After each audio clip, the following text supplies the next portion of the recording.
Bien, buenos días a todos. Gracias por estar acá. Una jornada más que llevamos dentro de las actividades del Comité de Operaciones de Emergencia de la provincia, en este caso con un tema central, a requerimiento del Ministerio de Salud, la Secretaría General, para impartir esta instrucción, esta capacitación sobre la modalidad de atención al público en los organismos del Estado y sobre todas las cosas de cómo reaccionar o cómo comportarnos ante situaciones de sospecha o ante situaciones de hechos confirmados en el cual hemos tenido el contacto. Y aquí no hay que desesperarse en nada, simplemente tener el conocimiento, la instrucción y en claro los protocolos que en muchos de los casos propuestos por cada una de las reparticiones u oficinas u organismos, aprobado, modificado, observado por salud, cumplirlo estrictamente. Para dar inicio de lleno, dejamos abierta la jornada de capacitación. Le voy a hacer la palabra a la Ministra de Salud como técnica del tema y avanzamos en el desarrollo de la misma. Gracias. Bueno, buenos días, gracias por estar y compartir. La verdad que los últimos días han hecho que todos pongamos la mirada en esto, ¿no? El aumento del número de casos en Tucumán, veníamos hasta hace muy poquito tiempo con pocos casos, en donde nosotros habíamos puesto el foco primero en lo que venían de afuera, de otros lugares, de otros países. Luego pusimos el foco de quienes venían de provincias de circulación viral. Después pusimos el foco en los choferes de larga distancia que transitaban distintas provincias con circulación. Y un poco estábamos orgullosos de decir en Tucumán no hay circulación viral. Hasta que, bueno, pudimos seguir sosteniendo esto hasta cierto momento, en donde empezaron a haber conglomerados y luego esos conglomerados, dada la circulación de las personas en las distintas jurisdicciones, llegamos a una situación en donde hay múltiples personas en muchos lugares totalmente distintos que nosotros nos hacen ser compatibles con la circulación viral. Entonces, cuando uno dice, ¿qué diferencia hay entre esta circulación viral y el conglomerado? Bueno, yo siempre pongo un ejemplo y digo, hoy por hoy tenemos que pensar que el que está enfrente mío puede ser COVID afectivo, no que lo contrario. Esa es una de las cosas que nos lleva a nosotros un poco, cuando yo digo eso y estoy en la reunión, empezamos a distanciarnos, empezamos a ponernos así, porque sospechar al otro que es COVID, no digo porque sea mala palabra, sino porque puede ser. Si yo voy o tengo un hijo que va al súper o que va a la farmacia, puede estar con una persona que ya ha tenido contacto con COVID y puede ser que se contagie. Entonces, si bien las recomendaciones son las mismas, y nos cansamos de decir algunas veces, somos muy reiterativos, y en esto de reiterar, yo creo que tenemos que persuadir más que cansar con estas recomendaciones, pero tiene que ver con esto de hacer bien las cosas. Sabemos que en barbijo no hay que usar bufanda. Sabemos, el otro día me fui del ministerio, acompañado con Luis y con Pablo, del Ministerio de Salud me fue el Ciprosa, y les cuento que cuando caminé 2 cuadras, ¿saben lo único que vi? Cada vez que me veían, la gente se levantaba el barbijo, cada vez que me veían se levantaba el barbijo. Era como una sensación de decir, si no estoy, ¿quién me controla? Porque ve, en este caso me pegué como una autoridad para eso. La gente se ponía bien las cosas, es decir, si no me están observando, puedo hacer las cosas como quiera. Y si me observan, las hago bien. No, usted sabe que nosotros decimos en caridad, en salud, que hay que hacer las cosas pensando en que no nos están observando. Es decir, tenemos que hacer las mismas cosas cuando nos observan que cuando no nos observan. Entonces, eso es lo que nosotros tenemos que transmitir. Quizás de salud no se podemos transmitir muchas cosas. Uno siempre tiene que hacer la mea culpa. Es decir, nosotros empezamos a hablar esto en marzo. Yo les cuento, nosotros mandamos a todos los lugares públicos en marzo, que lo deben tener archivado seguro por ahí, unas hojas impresas que decían recomendaciones para los lugares que atienden y que tienen atención al público. Ya no se acordarán, eso fue en marzo. Nosotros creíamos que en marzo íbamos a convencer de cómo cuidar o cómo hacer las cosas bien. Y en realidad estaba muy lejano. Nuestro primer caso fue el 19 de marzo. Se ese caso de que han venido muchos, en 15, 20 días tuvimos 20 casos y 4 muertos. Nos hizo un sacudón a los tucumanos. Después frenamos un poco la cosa y ahora estamos con esa sensación de entre miedo, angustia, incertidumbre, desesperación para otros, depresión para los otros. Pero todos tenemos una sensación en nuestra psiquis, todos.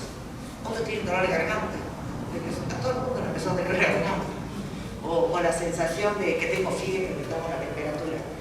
Todos tenemos algún tics, o todo, queramos decirle, ahora, con esta sensación de la pandemia. Pero ahora es más porque ya mi amigo tiene COVID positivo, o porque que me reuní la semana pasada, estuve en una reunión con otro de COVID, porque el de la oficina que trabaja conmigo tuvo COVID positivo el fin de semana. Porque yo estuve con 2 salidas, que estuve con 2 personas que tenían COVID positivo. Está como más cerca. Y cuando uno lo siente a las cosas más cerca, ¿sí? Tiene 2 tipos, no sé, acá está el psiquiatra nuestro, Walter, no sé, tiene 2 tipos de conducta uno ante esta situación. O por un lado le huye esa situación, esquivo, trata de no hablar, no decir, yo me extrayo, no digo que estuve en contacto con nadie positivo y me quedo guardado, no digo nada, porque tengo miedo que la gente me discrimine, porque tengo miedo que la gente me señale, porque tengo miedo a ser COVID positivo, porque está bueno eso.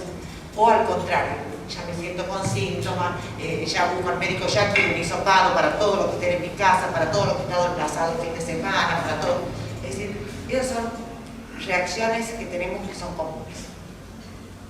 Pero ante la situación de que ya todos tenemos un conocido, dígame, de acá, levante la mano, ¿quién no tiene ningún conocido que tenga COVID? Ya todos tienen uno, ¿o no? Todos tenemos. Entonces la cosa empieza a ser distinta. Empiezo a prestarle atención ya a esas recomendaciones que me ha hecho el Ministerio de Salud. Voy a ver qué es lo que hay que hacer, además de lavarse las manos, de ponerse bien el barbijo, de distanciamiento social. ¿Qué más hay que hacer?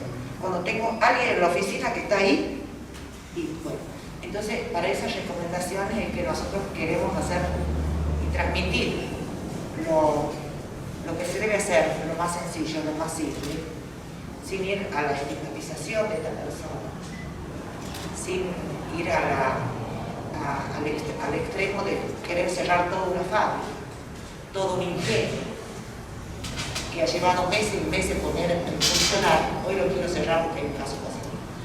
Vamos a tener los casos, van a ir en aumento, sí, van a ir en aumento los casos.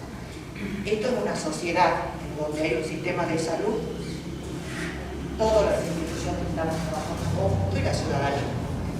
Y depende de toda esta interrelación que nosotros tengamos, van a ser los resultados. Y si nosotros tenemos que hablar, Tucumán es una de las provincias que más flexibilizada está, otra de las cosas que la gente dice, y bueno, ¿por qué no volvemos de fase? Porque esta flexibilización tiene que ver también con otra situación, con una situación económica, una situación social, una situación de salud mental de la gente. ¿Volvería la gente hoy a fase 1, fase 0? No volvería nadie. Nadie podría resistir hoy después de 150 días un tipo de sensación de vida. Entonces tenemos que estar viviendo con lo que hoy tenemos. Entonces, dentro de nuestra flexibilidad, dentro de nuestras libertades, dentro de las posibilidades que tenemos que hacer las cosas de la mejor manera. Ahora, mi pregunta es, ¿por qué no lo hacemos?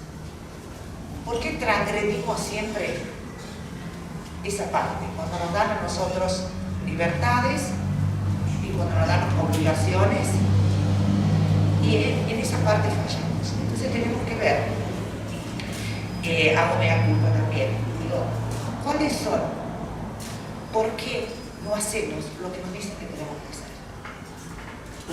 Y ahí está la pregunta para todos, ¿no? Desde el lugar en donde estoy, en mi trabajo, en mi casa, haciendo el deporte que quiero y que no puedo hacer, uno de los deportes individuales. ¿Hago lo que realmente debo hacer? ¿Está haciendo mi familia o mi grupo de amigos, lo que sea lo que debemos hacer. ¿Cómo nos convertimos nosotros mismos en cuidadores de la gente que queremos? Porque si yo tengo un amigo que no está haciendo lo correcto, debo corregir a mi amigo. Y si mi amigo porque lo quiero, y si lo quiero lo corrijo, y él no se va a molestar porque yo lo corrijo.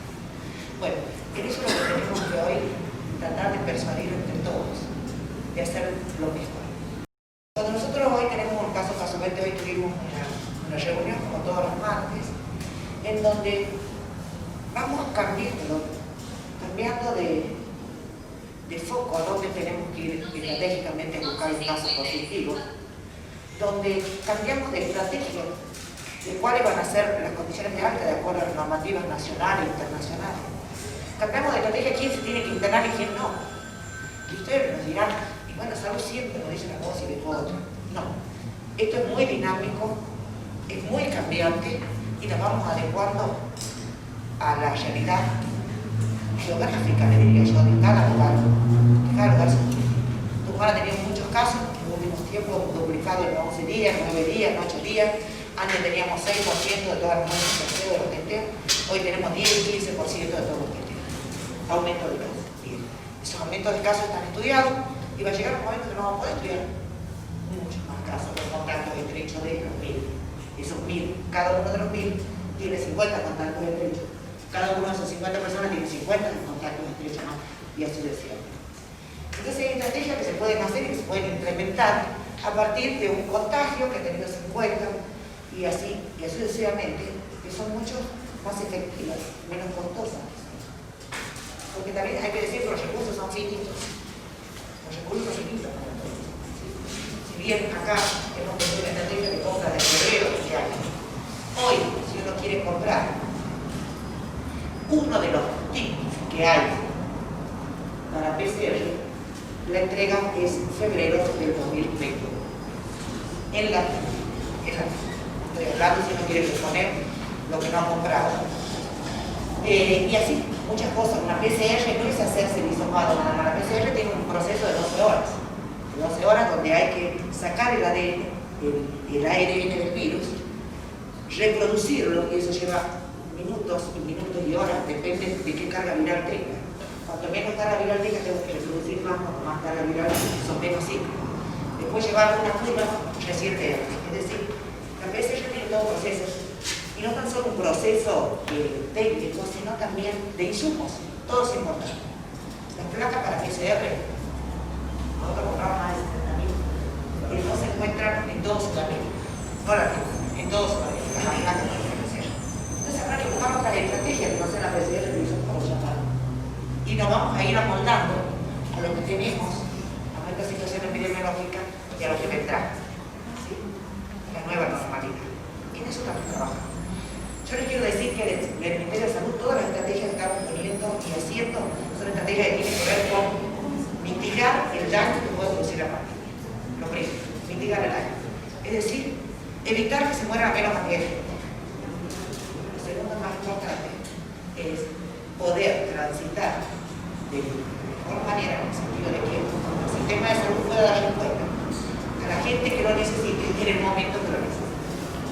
Y eso, por favor, tratan de ser ahora solamente pacientes sintomáticos, con factores de riesgo, ir a los geriátricos, ir a los lugares donde hay donde está privado la libertad, donde puede haber foco. Y nos mantener foco como en todas partes. Hay casos, ¿podemos controlar a toda esa gente? No, hay gente que trabaja con geriátricos, hay gente que trabaja en hospital público, gente. Nosotros tenemos gente del sistema de salud que se ha contagiado y muchas, le diría la mayoría de ellos, no se contagian en el sistema de salud de COVID. Son personas que no atienden COVID. Lo que asiste COVID, tenemos contagiado lo que asiste COVID, no más. Entonces nos contagiamos en otros lugares y nos traemos al contagio del trabajo. Entonces es importante. ¿Qué vamos a hacer? Me parecía muy interesante una charla de los expertos que tienen que ver con esto. ¿Cuáles son las medidas más costo efectivas que podemos hacer en nuestro lugar de trabajo, en nuestra empresa, en nuestra oficina pública? Porque un caso que da positivo todos los fines de semana, me imagino, vos no sabés que fulanito da positivo, ¿qué hacemos ahora? Vamos, no vamos, cerramos todo, por cuántos días, y nos llaman todos nosotros, nos preguntan qué hacemos. para que todos podamos compartir los conceptos, las ideas y cómo actuar en esa situación que hemos obtenido de la ministra, de los ministros acá. Estamos acá para poder ayudarnos, decirle cuál es lo que hoy se aconseja en el mundo, en la provincia, en el país, y nosotros cómo podemos nosotros ayudar, juntar todos los esfuerzos y hacer la mejor manera posible, siendo lo más eficientes que se pueda. Así que bueno, por acá estamos, va a empezar el doctor. Son charlas cortitas y después preguntas para que podamos plantear las situaciones, pueden ser situaciones puntuales también. Gracias. Muy buenos días, señores ministros, es un placer, como siempre. Vamos a repasar algunos conceptos que lo fuimos leyendo en los diarios, lo fuimos escuchando en el trabajo. Por ejemplo, hablamos de contacto estrecho. ¿Qué es contacto estrecho? ¿Por qué se usa eso? Bueno, para entender eso necesitamos aprender algunas cosas. Esto está en el documento que mencionó la señora ministra, ¿no? Recomendaciones para entornos laborales, ¿no? Cómo se hace la higiene de las cosas, qué líquidos se utiliza, qué hay que higienizar, las barandas, los teléfonos, cuánto tiempo, con qué frecuencia. Eso está en ese documento, ¿no? ¿Qué elementos se utiliza, quién debe hacerlo? Este es simplemente un repaso. Yo sé que lo han estado haciendo. Yo sé que muchos, inclusive cuando nosotros hacemos las preguntas, ustedes limpian las mesas, limpian las computadoras, limpian los picaportes, nos dicen que sí. Si no lo han estado haciendo, hay que hacerlo. La siguiente también tiene que ver con esto que repetimos en todos los spots, en todos los mensajes: hay que lavarse las manos, hay que higienizarse las manos, no hay que tocarse la boca. Si uno estornuda, hay que hacerlo en pie del codo o en un pañuelo o en algo descartable. Esto es simplemente un repaso de lo que en el trabajo, como en la casa, como en la calle, en todo lugar se debe hacer. Bien. La siguiente también es un repaso que las personas con síntomas no deben concurrir al lugar de trabajo. Hemos visto con cierta preocupación. Dice, estaba tosiendo y estaba trabajando, o tenía fiebre y estaba trabajando. Eso no debería suceder. Persona con síntomas no debería concurrir al lugar de trabajo. Bien. Tampoco hacer reuniones, tampoco juntarse entre los colegas. Nosotros en otro tiempo habíamos dicho, bueno, vamos a saludarnos con el codito, ¿no? Y estamos proponiendo de que ni codito, ¿no? Algunos ponen el puño, están tocándose. Por favor, no se toquen, ¿no? No se toquen. Lo mejor va a ser una santa reverencia, así, hola, ¿cómo estás? A lo lejos, 2 metros y ya está, ¿no? Pero no se toquen ni con el puño, ni con el codito, ni con nada. Bien. No compartir utensilios, no compartir el mate, por favor. Muchos casos de lo que encontramos es porque compartieron el mate. Usan barbijos, se lavan las manos, hacen todo, están a 2 metros. Pero a la hora del mate, se junta y usa la misma bombilla y después PCR positivo. No compartir el mate. Esto se ha visto en todo el país, no es solamente en Tucumán. Mantener las áreas bien ventiladas, conversar a una distancia de 2 metros o más. La siguiente.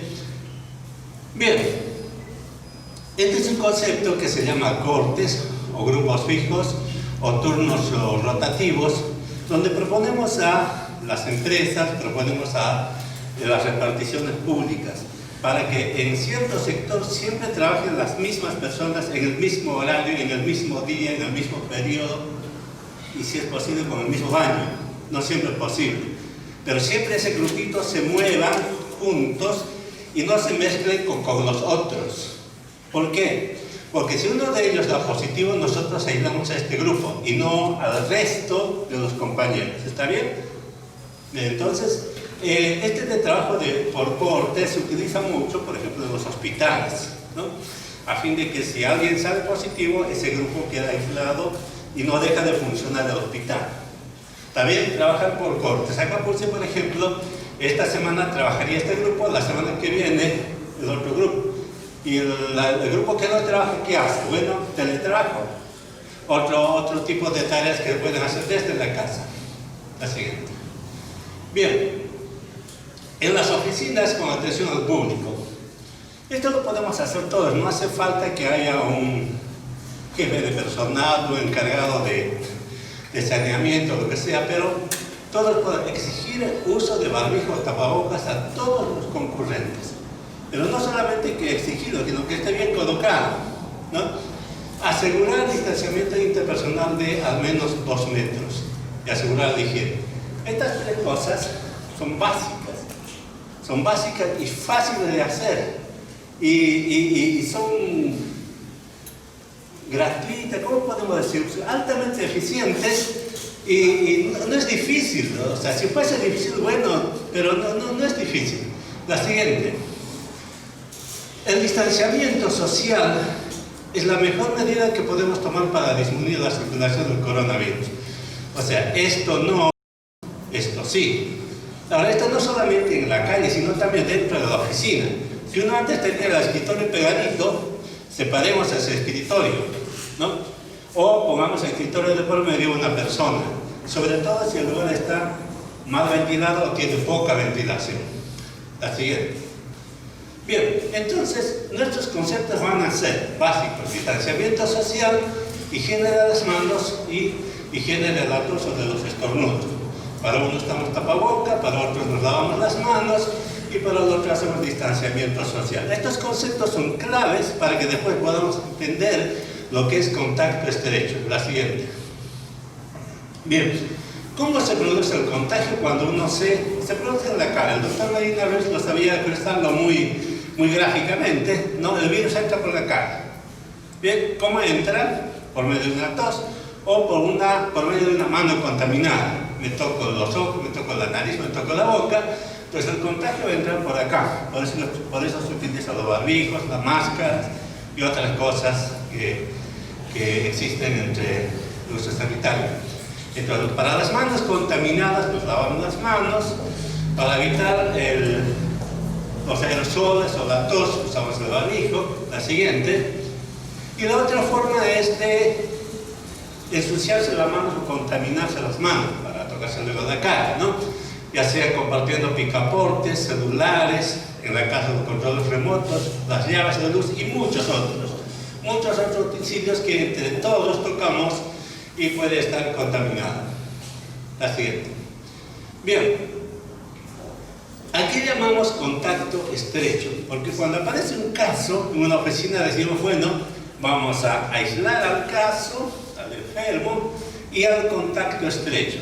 Contacto estrecho es toda persona que ha estado a menos de 2 metros de una persona, en este caso ya se enferma, por más de 15 minutos y sin adecuado uso de barbijo, equipo de protección personal se llama en este caso. Bien, entonces, nosotros tomamos esta definición para si usted se va a la casa 14 días, usted también, usted también, usted también. ¿Y quién no se va a la casa? El que ha estado a más de 2 metros por menos de 15 minutos y con uso adecuado, ¿no? Ese no sería contacto estrecho, así para contrarrestar, para decir lo opuesto a esta definición. Entonces, contacto estrecho es decir, ¿quiénes han estado en esta misma oficina? Bueno, ha estado Pedro, Paola, Juan, ¿a qué distancia? Y están cerquita. Y además, ¿qué hacen? Y han compartido el desayuno. ¿Y a qué distancia? Y bueno, han estado juntitos, ¿no? Un desayuno se toma en 15 minutos o más. Entonces, cumple el criterio del tiempo, cumple el criterio de la distancia, y para desayunar uno se tiene que sacar el barbijo, ¿verdad? Entonces, cumple ese criterio. Entonces, esta persona se va a quedar en la casa por 14 días. ¿Está bien? La siguiente. Bien. Esto es un repaso de por qué se utiliza el barbijo, por qué se utiliza el tapabocas, ¿no? Vamos a poner acá, estos son los enfermos, y del otro lado son las personas que están sanas, ¿no? Si ninguno usa barbijo, la probabilidad de contagiarse es muy alta, ¿no? Si ninguno usa barbijo. Si el infectado no usa barbijo y el otro sí, la probabilidad de contagio sigue siendo alta. ¿Bien? Si el infectado usa barbijo y el sano no, la probabilidad disminuye, ¿no? Porque el barbijo está hecho para evitar que el otro que el otro enferme, para no contagiar a los demás. Si ambos utilizan barbijo, pero están cerca, la probabilidad es baja. Fíjense que aquí están a menos de 2 metros. ¿Bien? Pero si ambos usan barbijo y están a 2 metros o más, la probabilidad es muy baja. Fíjense que la probabilidad disminuye, no anula. Nunca decimos que con esto yo estoy eliminando la posibilidad de contagiarme. Jamás me voy a contagiar, no. Sino que disminuye la probabilidad o el peligro de contagiarme. Obviamente, si estoy en mi casa y el otro está en la calle, no hay probabilidad de contagio. Yo que estoy encerrado en la casa. ¿Bien? La siguiente. Bien. Entonces, una de las cosas que nosotros proponemos para ciertas empresas que ellos ya lo tienen previsto bajo profesional, es que alguien pueda funcionar, pueda comportarse, pueda hacer las veces de un centinela laboral, que esté viendo de que se cumplan las condiciones de bioseguridad, sanitización, limpieza de los espacios, que la gente use bien el barbijo, que haya un buen distanciamiento laboral, ¿no? Que pueda ayudar a seguir a los empleados en cuarentena. ¿Por qué ponemos esto? Porque nosotros en este momento tenemos 100 casos por día, cada caso tiene más o menos 10 contactos en promedio, unos más, otros menos, son 1000 contactos, imposible seguirlos a todos telefónicamente. Pero desde la empresa, desde el lugar de trabajo, puede decir: mira, Juan, voy a estar en aislamiento, quédate en casa, no salgas ni para nada, ni para visitar, ni para comprar, ni para nada. O sea, ayudar a que el distanciamiento pueda cumplirse, seguimiento, la cuarentena pueda cumplirse.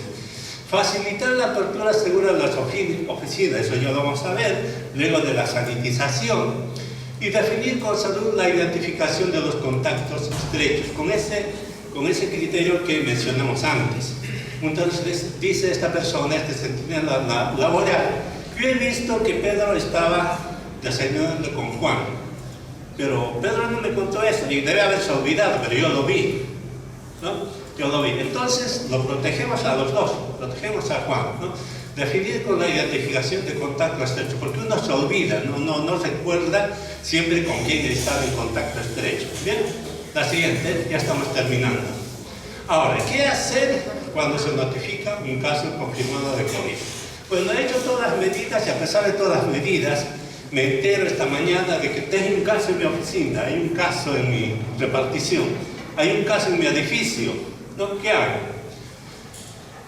Después de que el empleado se comunique con la repartición, ¿por qué ponemos esto, que el empleado se comunique? Porque desde salud se le comunica al caso, al enfermo: mire, su resultado de la laboratorio ha salido positivo. Es lo primero que se hace. Entonces el empleado avisa a su jefe de personal o al empleador de que ha salido positivo. Entonces, después que el empleado se comunique con la repartición, eso puede ser en cualquier momento del día o a la noche, como a veces pasa: miren, me han llamado del Ciprosa, dicen que soy positivo. Bueno, más adelante, horas más adelante, le va a llegar el informe, porque en ese momento, cuando lo llaman por teléfono, no siempre está el informe, pero más adelante le va a llegar el informe para corroborar la versión del empleado. ¿Está bien? Ese informe le va a llegar al jefe. Entonces, chequear si se estuvieron cumpliendo todas las medidas de prevención. ¿Qué es lo que sucede acá? A ver, ¿usas barbijo? Sí. ¿Te lavas las manos? Sí. ¿Hay distanciamiento? Sí, hay distanciamiento. ¿Te has juntado con las personas? No me junté, yo estoy en la oficina solo, entro y salgo, vengo en auto. Entonces, lo más probable es que esta persona se haya contagiado en otro lado y no en la oficina. ¿Está bien? Y de paso, yo al chequear que se están cumpliendo las medidas de prevención, estoy asegurando que mis empleados no están protegidos de cualquier otra eventualidad. Bien, yo me entero, chequeo si los baños se están limpiando, los picaportes, si están todos líquidos para higienizarse las manos. Entonces, el ministerio ha creado este link, ¿no? Aparece Juan, dice: yo soy contacto de María, ha salido positivo. ¿Y ahora qué hago? Pues dentro de este link cargo mis datos. Pongo mi nombre, los datos que me piden, yo he sido contacto estrecho de María. Acá dice: si tuviste contacto estrecho con un paciente COVID positivo, hacer clic aquí. Este es el link.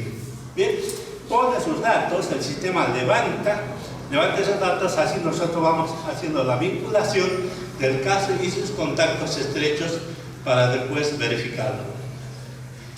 Fomentar el cumplimiento de la cuarentena. Esta sería para el jefe de personal, para el empleador, para el responsable de la oficina. Bueno, yo tengo 5 empleados que van a estar en cuarentena.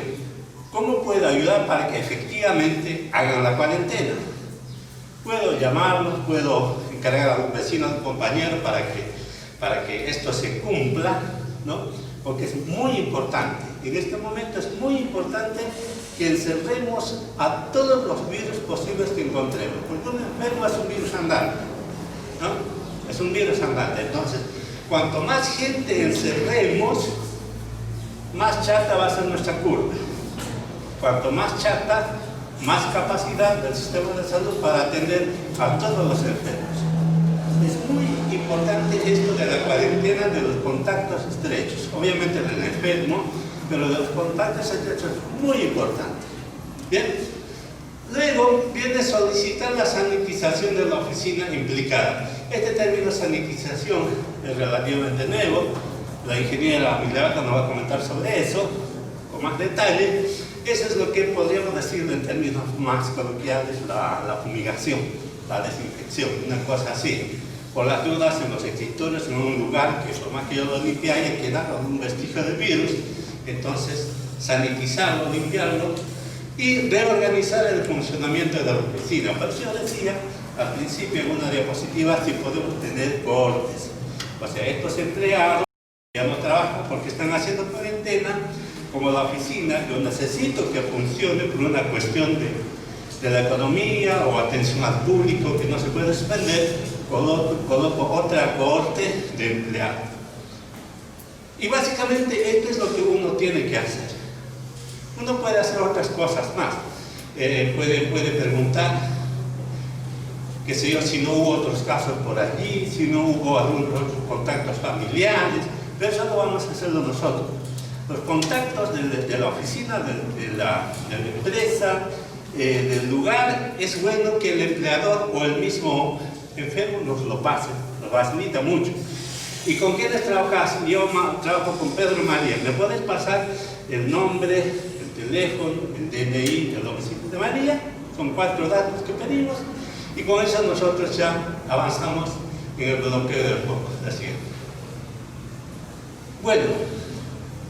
Hay otro término que se llama contacto casual. Estrecho queda claro, menos de 2 metros, sin uso de equipos de protección personal, por menos de 15 minutos, por más de 15 minutos. Esto es todo al revés. ¿Qué pasa? Que en el pasillo yo me cruzo con alguien, hola, ¿qué tal? ¿Cómo te va? Hago las reverencias del saludo, y después me entero que ese ha sido positivo. Este es un contacto casual. ¿Bien?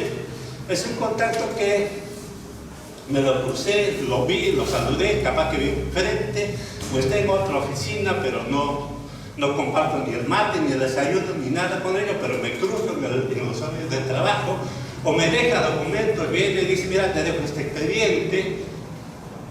Pues ese es un contacto casual. Esta persona no tiene por qué asustarse.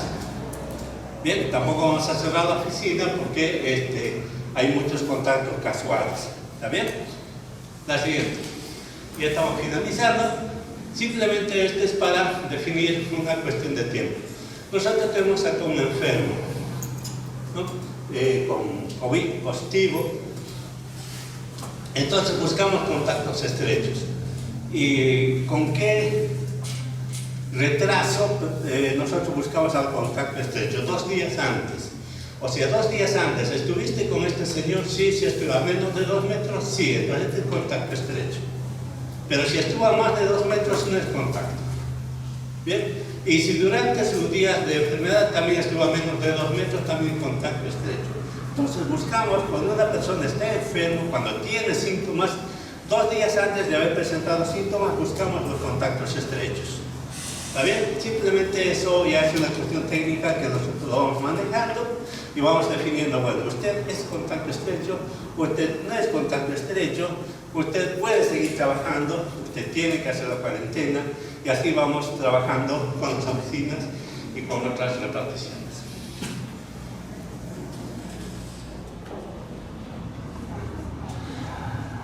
Hola. Buenos días, ministro. Bueno, yo un poco les voy a comentar cómo hacer la limpieza y desinfección cuando ha habido algún contacto con un caso positivo de COVID y qué productos nosotros estamos recomendando y en qué concentraciones. Como decía el doctor Cali, el contacto con el virus puede ser también indirecto a través del contacto con superficies en el entorno inmediato o con objetos. Estas superficies, ¿cuáles pueden ser? Pueden ser grifos, por ejemplo, pueden ser botoneras, pueden ser llaves de la luz, picaportes, mostradores en negocios o en lugares de atención. En lugares de atención al público, los pasamanos de escalera. Esas son superficies de alto contacto, digamos, que muchas personas las tocan y otra persona vuelve y la toca. Entonces esas son las superficies que nosotros más tenemos que desinfectar. ¿Cuánto tiempo puede vivir el virus en una superficie seca? Porque uno puede decir, bueno, hace 2 días que no va nadie a la oficina, entonces ya el virus puede no estar. Bueno, de esto hay muchos estudios de investigación en los cuales algunos dicen que, por ejemplo, en cobre puede vivir 4 horas, en tela, en madera y cartón 1 día, en acero inoxidable puede llegar a vivir hasta 4 días. Pero también hay otros estudios que dicen que el virus puede persistir en superficies inanimadas hasta 9 días. Entonces, con diversos estudios de investigación siempre se recomienda una buena desinfección, ya que en todos los casos con un eficiente procedimiento de desinfección nosotros inactivamos el virus. Un poco explicarles, digamos, la diferencia entre limpieza y desinfección. La limpieza es el procedimiento que nosotros usamos para reducir la cantidad de materia orgánica en la superficie. La limpieza se la realiza con agua, jabón, un detergente y alguna fuerza mecánica que uno frota y limpia. Muchas veces la materia orgánica impide el contacto del desinfectante con la superficie, entonces por eso es muy importante realizar una limpieza previo a una desinfección según el agente que utilicemos para desinfectar. La desinfección es a través del cual nosotros utilizamos un agente para destruir los patógenos. Y al realizar la desinfección hay algunas cuestiones muy importantes a tener en cuenta, como el método que utilizamos, la concentración y el tiempo de contacto, ya que son 3 factores que van a ser claves para que la desinfección sea eficiente y realmente logremos eliminar el virus. Por ejemplo, una dilución incorrecta del desinfectante que utilicemos va a bajar la eficacia de esa desinfección. Igual que hay que ver qué desinfectante se utiliza y leer las recomendaciones del fabricante para preparar la solución con la cual se va a desinfectar. Nosotros siempre tenemos que humedecer la superficie, que todo lo que queremos desinfectar tenga contacto con el producto.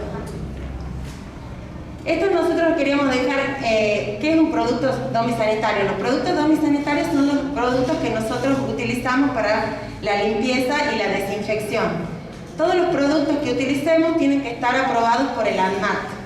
Una forma que pueden verificar que los productos estén aprobados por el ANMAT es en la página del ANMAT.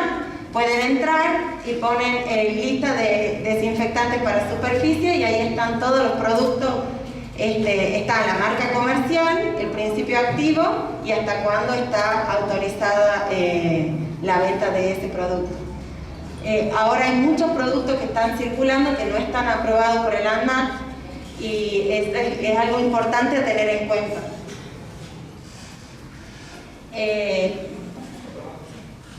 Bueno, ¿cuáles son los desinfectantes más conocidos recomendados? El hipoclorito de sodio, una solución de alcohol al 70% y compuestos de amonio cuaternario de 4ª o 5ª generación.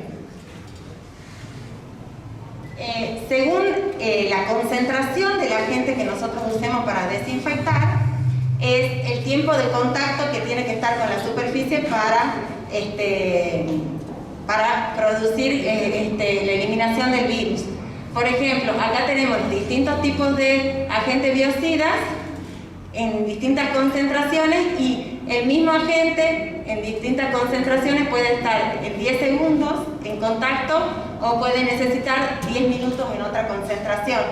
Y hay algunos que pueden demorar hasta 3 días de contacto para eliminar el virus.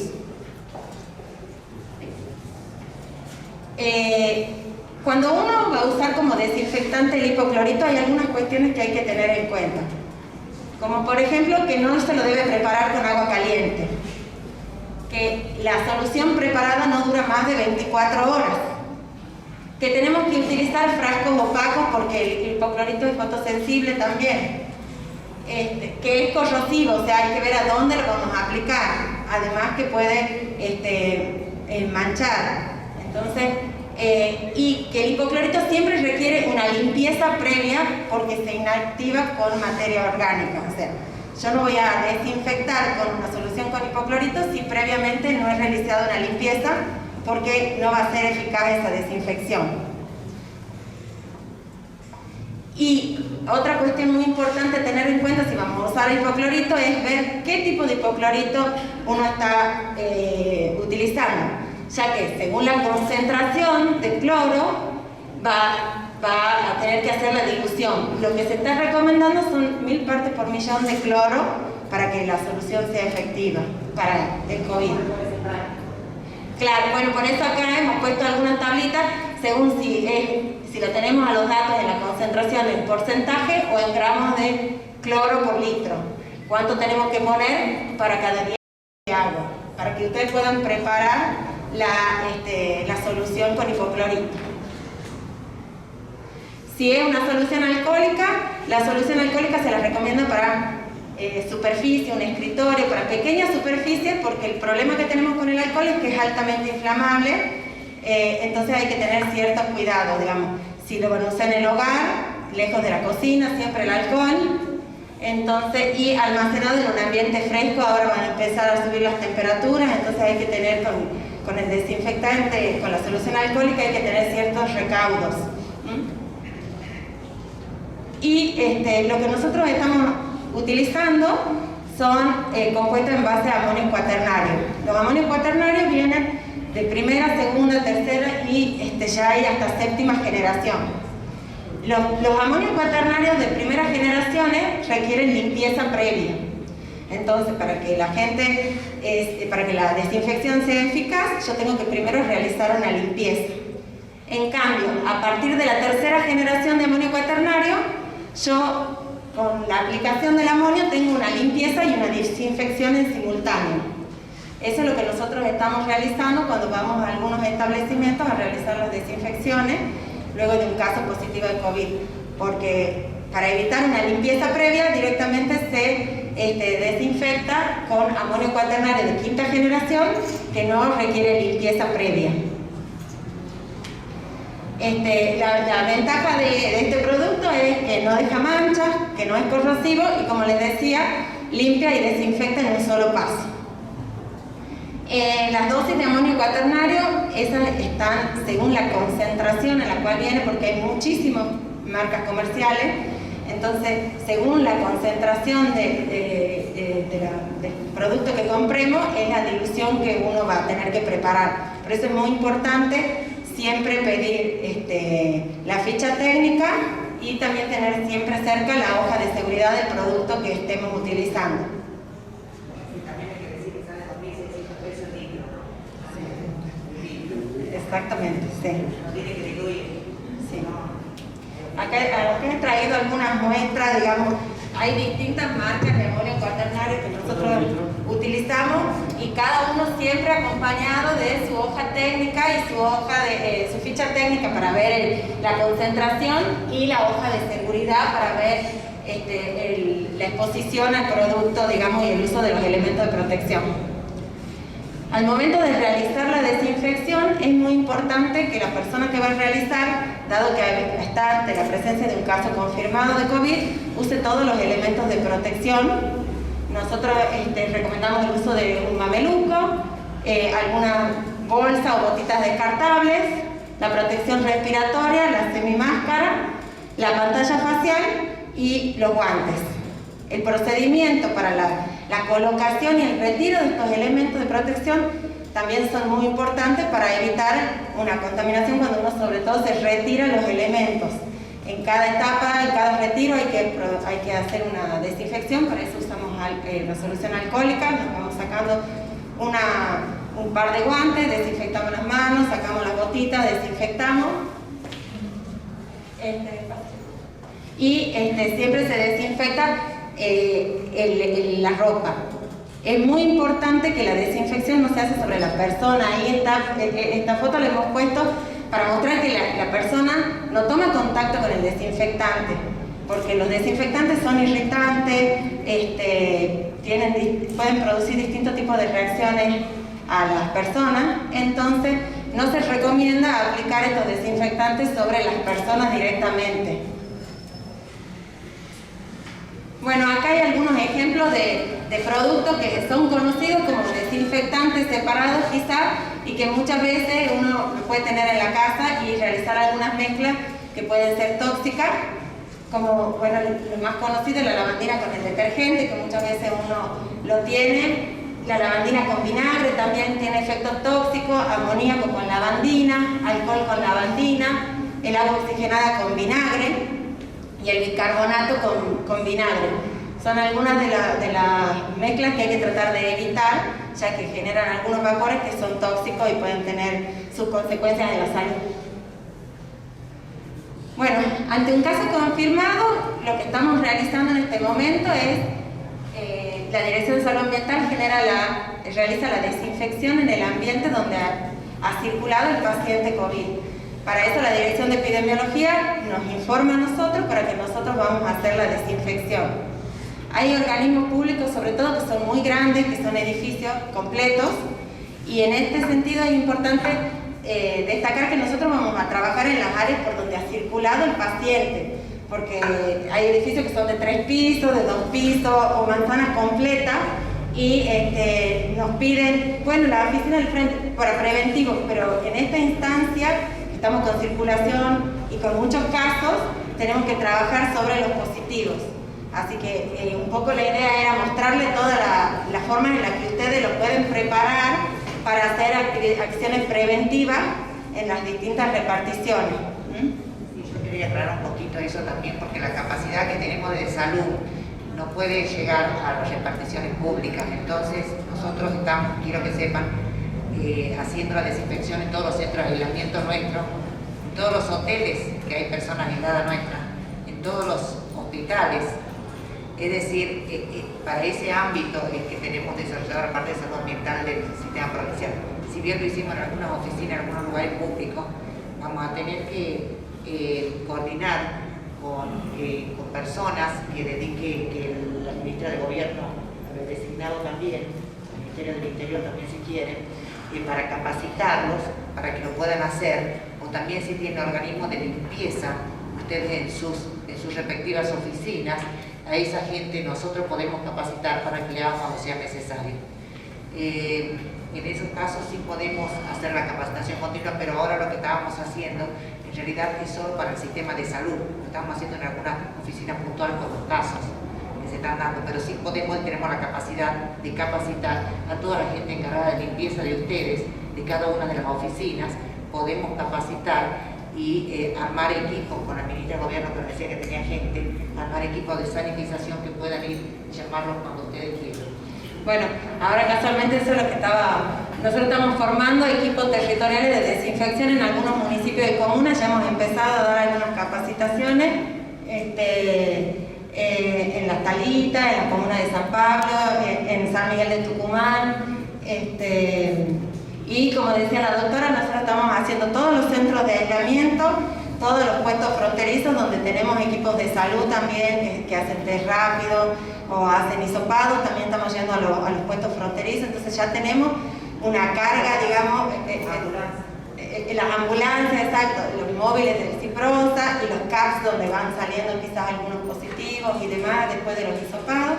Así que, bueno, la idea es formar equipos. Si tienen gente que nosotros podamos capacitar, nosotros ya tenemos un protocolo de limpieza y desinfección en ambiente, entonces lo podemos capacitar, ya sea por Meet, o una capacitación práctica. En algunos casos nos han acompañado a hacer algunos servicios para capacitarse de manera práctica.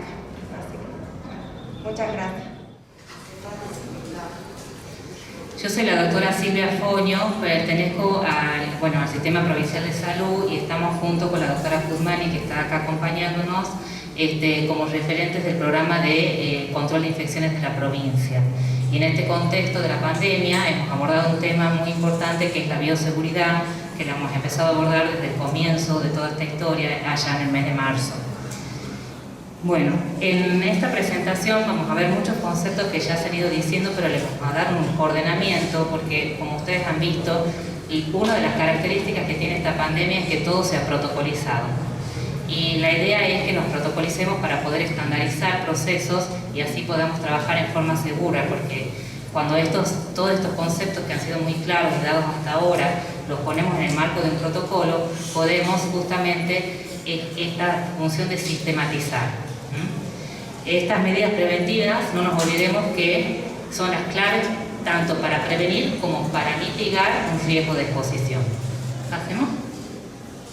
La bioseguridad es un concepto que sale mucho de salud, ¿sí? Pero en estos ámbitos se extrapola fuera de los ámbitos de salud específicamente y tiene la función de proteger a las personas. ¿De qué? De los fluidos corporales.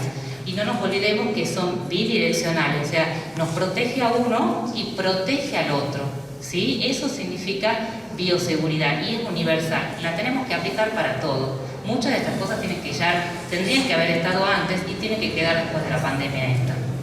Sigamos. Ya cómo se transmite lo ha explicado bien el doctor Cali, ¿sí? Y vamos a ir viendo las medidas para evitar esa transmisión. Pasemos. Dos cositas de cómo se transmite para profundizar lo que dijo el doctor Cali.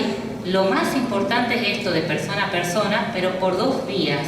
Una son las gotitas grandes, que son estas que caen cerca, por eso esa es la distancia de 2 metros, porque la gotita grande es la principal vía de transmisión. Pero cuando uno estornuda, tose, habla o canta, ¿sí? Esas gotitas pueden ser núcleos más chiquitos e irse un poquito más lejos. Y eso son las pequeñas gotitas y van un poquito más allá y son los que producen los aerosoles. Por eso este tema de los ambientes bien ventilados, de separarse lo que más uno pueda, ¿sí? Y en segunda función está la transmisión indirecta que se ha desarrollado recién en la presentación anterior, a través de las superficies. Pero lo más importante es las personas. Sigamos. ¿Y quiénes transmiten? Bueno, transmiten las personas asintomáticas, ya lo ha dicho la doctora Roxana al comienzo de esta presentación, que cualquiera puede ser, aunque no parezca estar enfermo, porque transmiten las personas asintomáticas.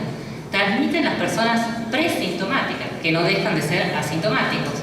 No sabemos qué va a pasar con cada uno de nosotros las próximas 48 o 72 horas, ¿sí? Transmite el sintomático.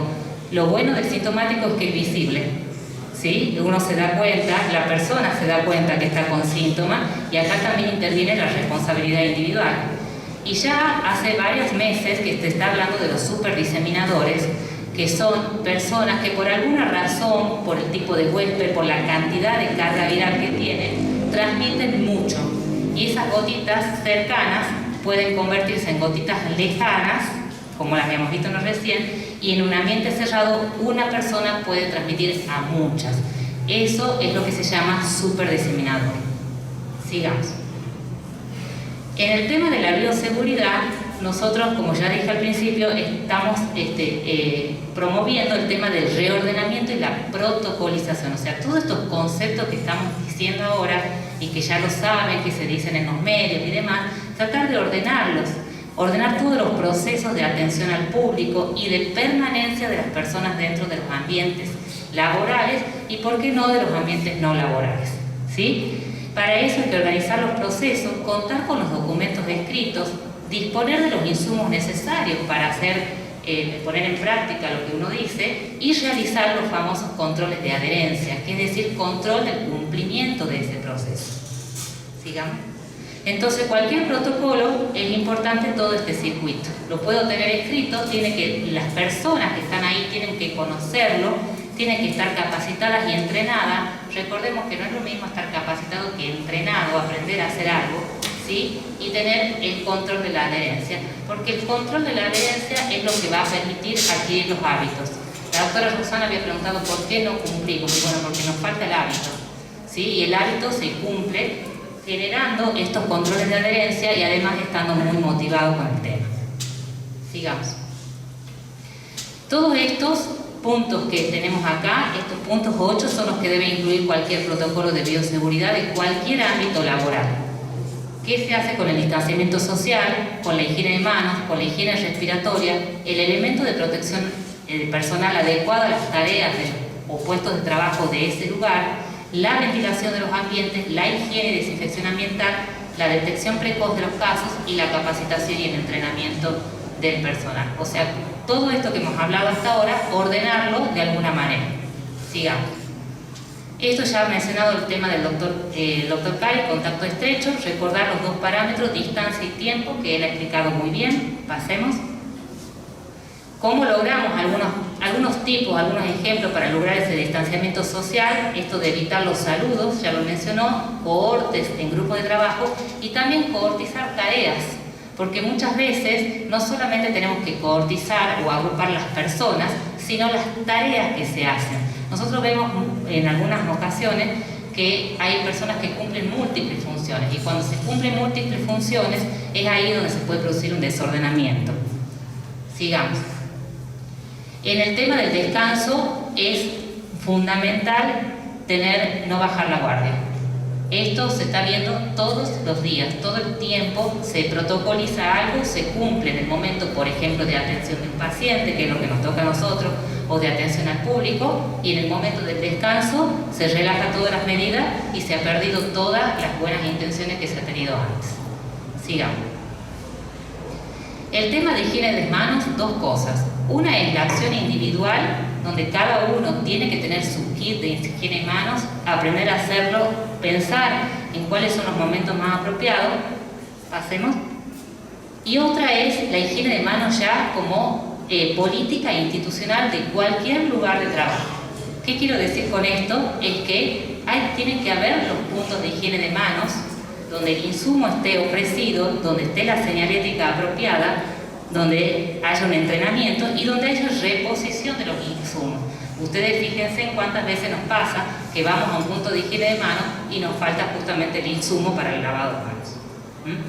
Entonces, además de la acción individual, de la responsabilidad de cada uno, las acciones institucionales o desde una oficina chica o una oficina grande o lo que sea. Sigamos. El tema de la higiene respiratoria, ya no lo llamemos más tapaboca, porque eso es como que induce a un error, es uso a nivel de nariz, boca, mentón.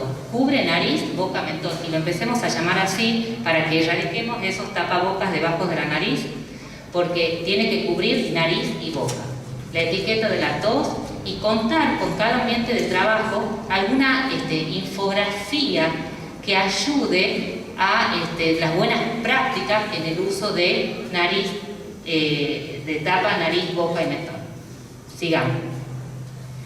En cuanto al ambiente físico, ¿qué podemos hacer para ayudar a prevenir? Ya hemos dicho que las barreras son importantes. Entonces, cuando se pueda optar por una ventana de vidrio plástica que vaya separando las áreas de recepción o las áreas de los usuarios, es muy importante ponerlo.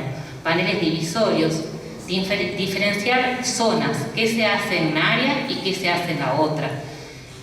Considerar circuitos unidireccionales y hacer una señalética o demarcación. Eso va a ayudar al ordenamiento de las tareas.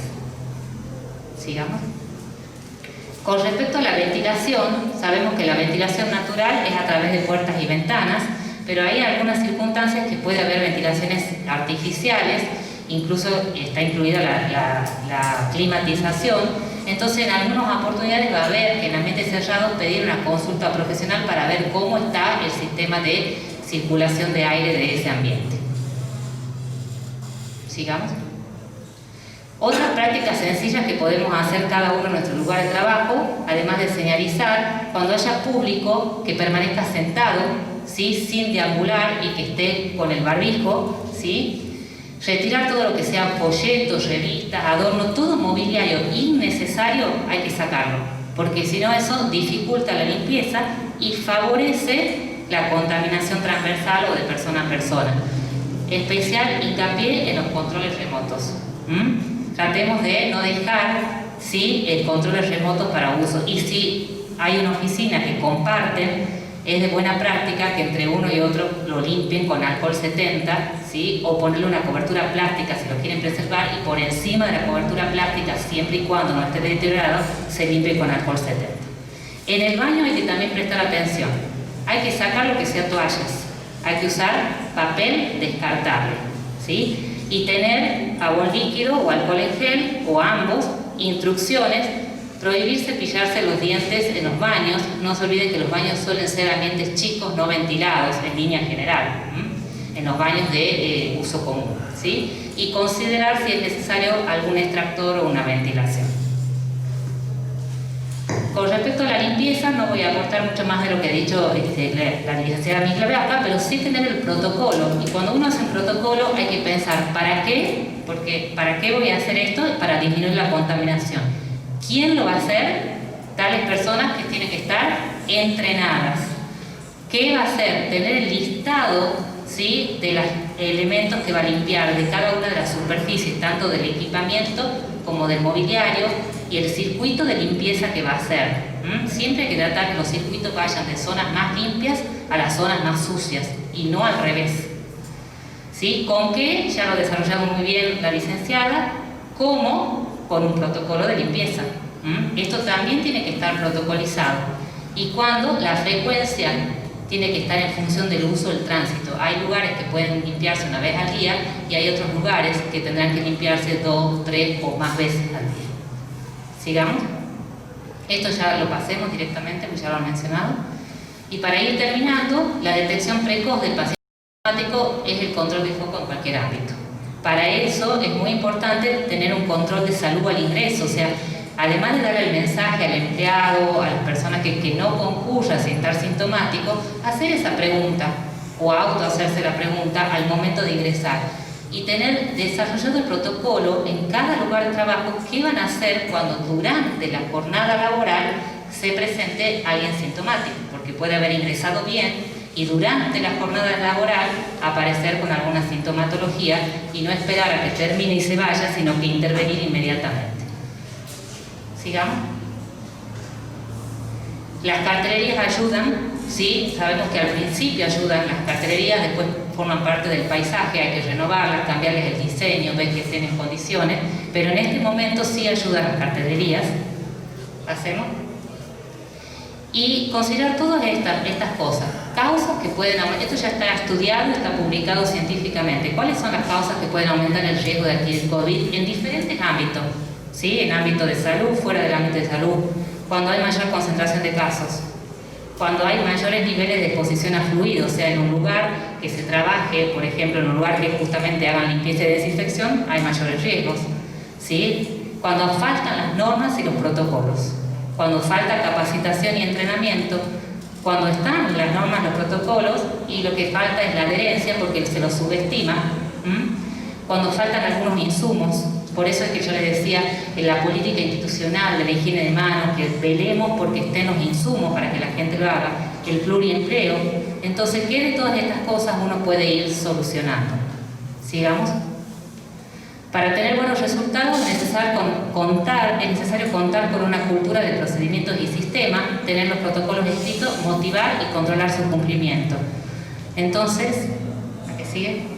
Nos vamos a preguntar si tenemos el protocolo de normas de bioseguridad de ambiente de trabajo, si tenemos hecho el protocolo de limpieza y desinfección, el protocolo de control de salud del personal al ingreso y el protocolo de actuación ante un personal de la institución que presente síntomas. ¿Hacemos?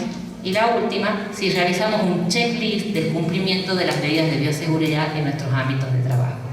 Bueno, yo hasta aquí llego, espero haberles aportado. que no les he dicho mucho más de lo que ya se ha dicho y de lo que todos conocen por los medios, pero considero que el ordenamiento de todo esto nos puede llegar a ayudar a transitar toda esta situación que estamos viviendo. Muchas gracias.